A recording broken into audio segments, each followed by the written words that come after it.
বাবা মা বড় ভাই বোনের কাছে হাওয়াই মিঠাইয়ের জন্য বায়না করা ছোট্ট মেয়েটি ধীরে ধীরে বড় হয়ে শুরু করে অন্যের ঘরে নতুন একটি সংসার। নিজের পছন্দ প্রয়োজন অনুযায়ী কেনাকাটা করার চেয়ে সংসারের জন্য প্রয়োজনীয় কেনাকাটা করতে পারলেই হয়ে যায় মহাখুশি। আসসালামু আলাইকুম।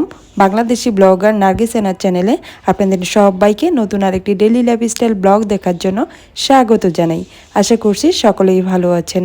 সবার সুস্বাস্থ্য কামনা করে শুরু করছি আমার নতুন আরেকটি ব্লগ। অফিস থেকে বাড়ি ফিরছিলাম ঠিক দুপুর 3টে বাজে।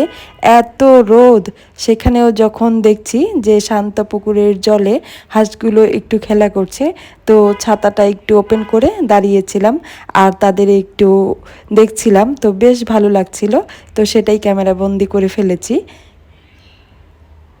ব্যস্ত নগরীর এই যে বড় বড় দালানগুলো মাথা উঁচু করে রয়েছে, তার মাঝখানে একটু পানি জমে রয়েছে। সেটাও হয়তো বা কোনো একদিন খুব তাড়াতাড়ি বন্ধ হয়ে যাবে, উঠে যাবে বড় আরেকটি দালান। তো সেখানে এই যে পানি জমেছে, সেখানে হাঁসগুলো কিন্তু খুব সুন্দর মনের মতো করে সাঁতার কাটছে, ঘুরছে। তো হাঁসদের এই সাঁতার কাটা দেখে তো ভালো লাগছে। আর সেই সাথে এই যে একটু জায়গা রয়েছে পাশে উঁচু শুকনো, সেই জায়গাতেও দেখলাম যে কলা গাছে এত সুন্দর কলা ধরেছে। তো প্রতিদিন এখান থেকে যাই, মনে হয় যে একটা গ্রামীণ পরিবেশের মতো ফিলিংস হয়। তো এটা দেখতে আমার বেশ ভালো লাগে। তো সেজন্যই আপনাদের সাথে একটু শেয়ার করে নিলাম।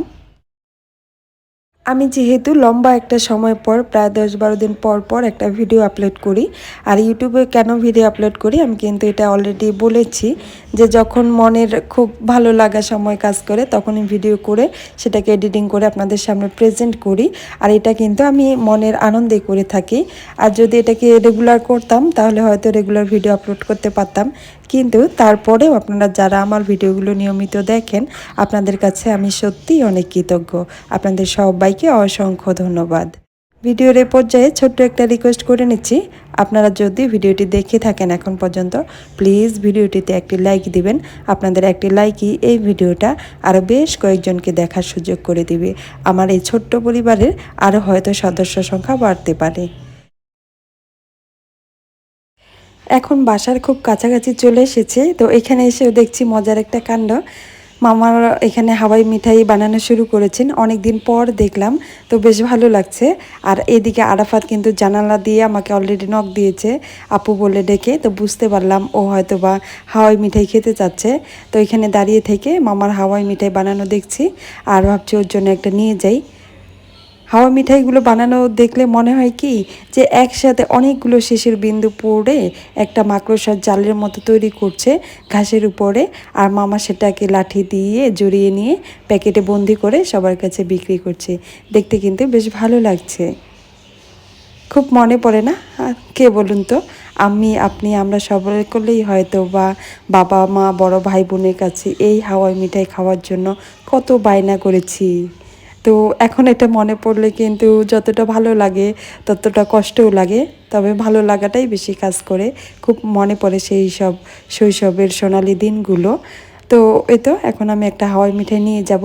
আমার মাকে বললাম যে মামা একটু ভিডিও করে নিই। তো মামা একটা মুখে খুব সুন্দর হাসি দিয়ে বলেন, ঠিক আছে ভিডিও করেন। বাসায় চলে এসেছি, হাওয়াই মিঠাই পেয়ে আমার ছোট্ট দেবর অনেক খুশি। তো ও সেটা এখন খেয়ে নিচ্ছে। হাওয়াই মিঠাই খাওয়া শেষ করে আমাকে কিন্তু মজার একটা শরবতও বানিয়ে দিয়েছে। তো বেশ মজা করে এই ভর দুপুরে এই শরবতটা খেয়ে নিলাম দুজনে মিলেই। বাসায় কিন্তু আপনাদের ভাইয়াও রয়েছে, তো ও শরবত খাবে না দুপুরবেলা, তো দুই ভাই বোন মিলে শরবত খেয়ে নিলাম। এখন আপনাদের সাথে শেয়ার করব আমার সংসারের জন্য খুবই প্রয়োজনীয় ছিল এটা, আর আমার খুব পছন্দের একটা সেটআপ হয়ে গিয়েছে। আসলে সংসারটা তো হোস্টেলের আর মেস থেকে দুই প্রান্ত থেকে এসে শুরু করেছিলাম। ফ্লোরিং করে শুয়ে থাকা, ছোট ছোট হাঁড়ি পাতিলে রান্নাবান্না করা, এটা করেই কিন্তু প্রায় 2টা বছর কেটে গিয়েছে। অনেক কিছু সংসারে যোগ হয়েছে, আবার এখনও অনেক কিছু করতে পারিনি। তো আস্তে আস্তে যে সংসারের জন্য কিছু কেনাকাটা করতে পারতেছি দুইজনের প্রচেষ্টাতে, তো সেটার জন্য আলহামদুলিল্লাহ আল্লাহর কাছে অনেক অনেক শুকরিয়া। তো আল্লাহ সেই তৌফিক দান করছেন। তো এই আসলে ক্যাবিনেটটা আমার খুবই দরকার ছিল কিচেনের জন্য, প্লাস এমনি শোকেস হিসেবেও আমি জিনিসপত্র রাখতে পারছিলাম না। অনেক দিন থেকে নিব নিব করে সময় সুযোগ সামর্থ্য দুটোরই একটা কম্বিনেশনের যে ব্যাপার সেটা নিয়ে অনেক ঝামেলায় থাকার কারণে হয়ে ওঠেনি। তো এখন আলহামদুলিল্লাহ আমার ঘরে সেই ক্যাবিনেটটা চলে এসেছে। এটা একটা মাল্টিপারপাস ক্যাবিনেট, বুকশেলফ হিসেবে ব্যবহার করা যাবে বা এমনি শোকেস হিসেবে ব্যবহার করা যেতে পারে। তো এটা মূলত একটা বুকশেলফ, বাট আমি এটাকে কিচেন প্লাস মাল্টিপারপাস শেলফ হিসেবে ব্যবহার করব।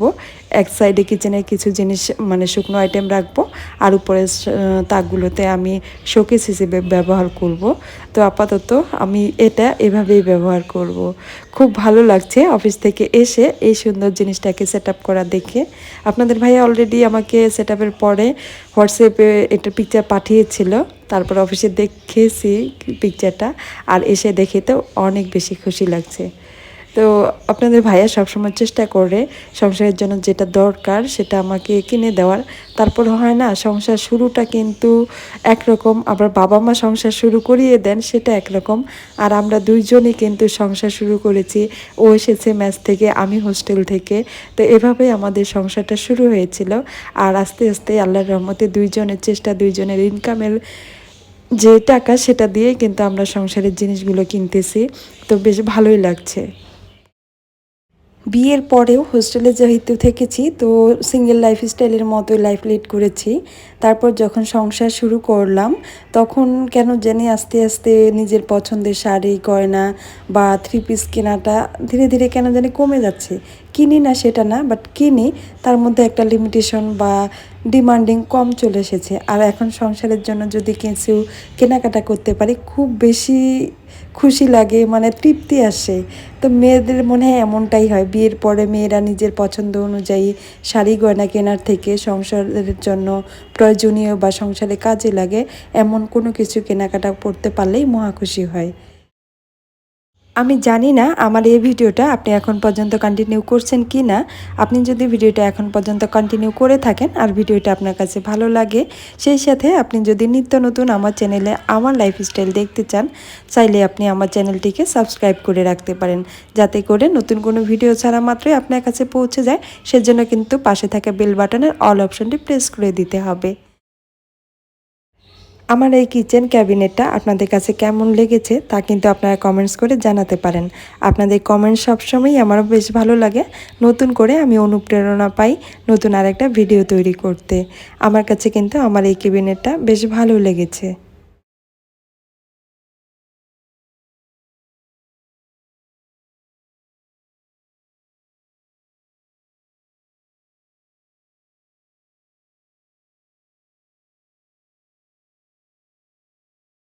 এখন চলে এসেছি বিকেলবেলা। গতকালকের কিছু রুটি বানিয়েছিলাম, সেগুলোরই অনেক অংশ বেঁচে গিয়েছে, খাওয়া হয়নি তিনজনে মিলে। তো সেটা শক্ত হয়ে গিয়েছে। ওদের দুই ভাই তো আর খাবে না এটা এমনি এমনি, একটু শক্ত হয়ে গেলে সে রুটি আর খেতে চায় না। তো ভাবছি ফেলে দিব এত কষ্ট করে রুটি বানিয়ে, তো এটারই একটা সদ্ব্যবহার করে নেই।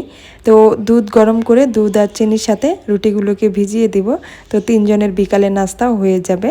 তো এখন আমি এই রুটিগুলোকে ছোট ছোট করে কেটে নিয়ে গরম দুধ আর চিনির সাথে মিশিয়ে কিছুক্ষণ রেখে দিব, তারপরে আমাদের বিকালের নাস্তা রেডি হয়ে যাবে। তো এখন আমি একটু দুধ গরম করে নিয়েছি আর চিনি দিয়ে রুটিগুলোকে এর মধ্যে ভিজিয়ে দিচ্ছি। তো এটা কিন্তু খেতে বেশ ভালো লাগে।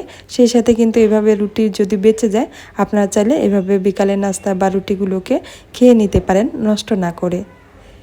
তো আমার ভিডিওটা আজকে এ পর্যন্তই ছিল। সবাই ভালো থাকবেন, সুস্থ থাকবেন। আল্লাহ হাফেজ। দেখা হবে নতুন কোনো ভিডিওতে। আসসালামু আলাইকুম।